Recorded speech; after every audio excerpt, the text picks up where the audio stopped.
ध्यान से देखिए। जब मैं स्कूल गया तो मुझे सरकारी स्कूल में दाखिला हुआ। अहमद बख्श हमारे टीचर थे, पांचों कक्षाओं को अकेले पढ़ाते थे।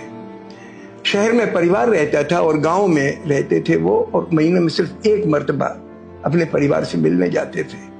वो डेडिकेशन मतलब मैंने शायद ही जिंदगी में किसी टीचर में देखा। पूरे दुनिया में मैं तमाम मुल्क घूमा, ऐसा टीचर जिन्होंने गोद में लेके मुझे पढ़ाया।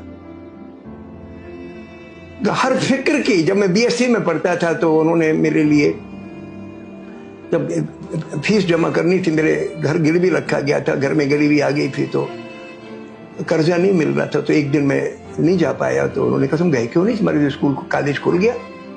मैंने कहा वो पिताजी इंतजाम कर रहे हैं पैसे का। बोले कितने पैसे चाहिए? तो मैंने कहा 40 रुपए फीस के लिए और किराए के लिए।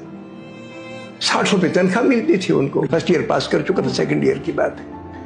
उन्होंने मुझे 60 रुपए की तनख्वाह में, जिसमें उनका गुजारा परिवार का चलाते थे, वो 40 रुपए मुझे दिया, जबकि गांव में कोई कर्जा देने को तैयार नहीं था। वो जानते थे कि पैसा शायद ही मिले, लेकिन उन्होंने दिया मुझे।